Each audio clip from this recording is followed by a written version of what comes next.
YouTube, good morning. It's early here. I am on the ball today. I'm up and dressed. It's not even 7 o'clock and I'm making a video, so I've got high hopes for today.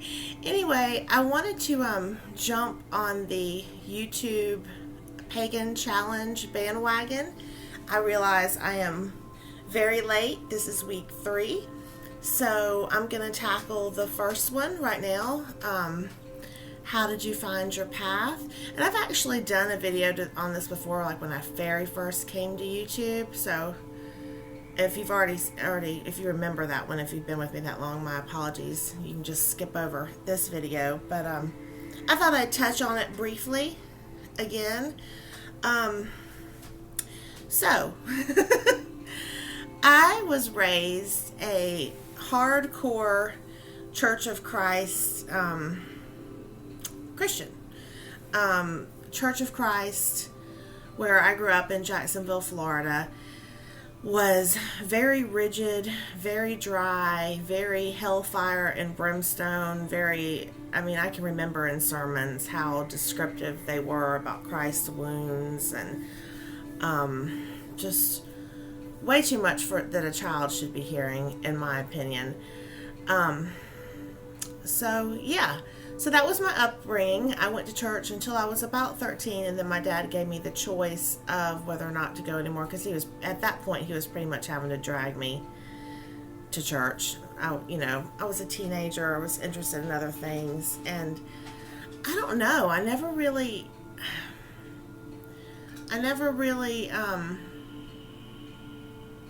the people that went to church, it was just so dry. I mean, there was like no spirit there. You know how sometimes in church they get moved, and like in the Pentecostal church, people are healed and they praise and they yell, and at least it's interesting, But Church of Christ was just so dry, and it didn't hold my interest at all.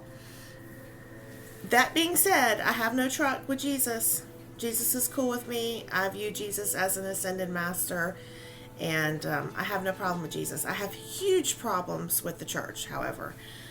I just don't really feel comfortable. My husband is a Christian, and I really just don't feel comfortable going to them anymore with him. I do it on occasion for his sake, but it's not something I enjoy at all. So when I was a teenager, to make a long story short, we were in English class one year, and we had to read this work on the Salem witch trials. And I will never forget it. When I read that, goosebumps broke out all over my body. And it was just like I was so interested into it. It was just like a big, huge sign that something was up. I was just so into reading about the Salem witch trials. After that, just wandering in bookstores and hanging out at the mall, I, of course, gravitated towards the tarot.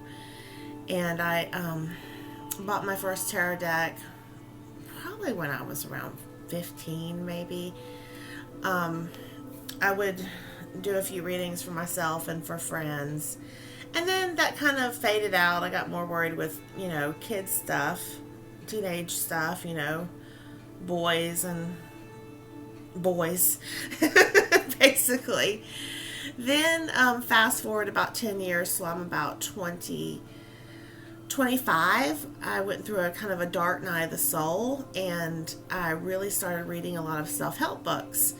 And then I started getting into sort of the spiritual self-help books, and then they would sort of hint about the goddess. And that was a very interesting concept to me, that there was a mother God, because wow, I had never heard, we only taught in the Church of Christ, we only talked about Mary at Christmas. That was it. So I think I would have been a great Catholic. I really do. I think I would have been a better Catholic. But, so I would read one book, and it would give me like a little hint towards something, and then I would go get another book. And eventually I would work my nerve up to read books about witchcraft and the occult. And then I would have these aha moments like, yes, this is what I want, this is me. And then Christian guilt would kick in, and I would throw everything away. Everything I bought, I have thrown away more stuff than it just makes me sick to think about it. But I had to work through that process of, I had to work through the Christian. I mean, I've basically been brainwashed. You know, I had to work through that. And once I got past the guilt and the fear, I was able to say, yes, this is who I am. And that was only about, I did that off and on for like 10 years. So I've really only been on this path. I think this is my 5th year, just to where it's been, you know, steady and, you know, no dilly-dallying and going back and forth. But so yeah, that's pretty much how I found my path. Nothing terribly exciting. I think a lot of us kind of stumble across it during our lives. And since I'm going to go ahead and do question 2 also, so I can lump it into this video too, and since it's closely related. Question 2 was, are you in the broom closet? And my answer to that is I have 1 foot in and 1 foot out. So yes and no. And the reason I say that is I have told a lot of my family members, not a lot, a few of my family members know that I've told them. But on the other hand, you know, my house is full of altars, occult stuff. I mean, I really don't know how everyone doesn't know. I don't know if they just know and don't want to say anything, or just choose to ignore it. Maybe they're hoping it'll go away. I don't know. But my whole house screams it. So I don't really bring it up. I mean, when I meet people, I don't say, hey, how are you? I'm a witch. You know, it doesn't really come up. If someone asks me, I will tell them the truth, absolutely. But I usually wait for that segue. And also, I almost feel like it's such a private and beautiful thing, my practice, that I really just don't want to share it with everyone, you know? And it's not that I'm ashamed. I mean, there are some people I would rather not ever know, like my dad, for example, because it would probably kill him, because he is still Church of Christ. But, yeah, I don't think you have to share it with everybody. I mean, if you do, hats off to you. I do live in the South, and that is a big factor into my broom closet status. There are churches on every corner here. I mean, right across the street from my house is a big, gaudy, lit up cross. And I don't have any problems with crosses. I actually adore crosses. They're all over my house. But there's this big, huge, gaudy cross right across the street that they keep lit up all the time. And it's just where I live, you know. And especially when my child was younger and I would, you know, I was dilly-dallying back and forth.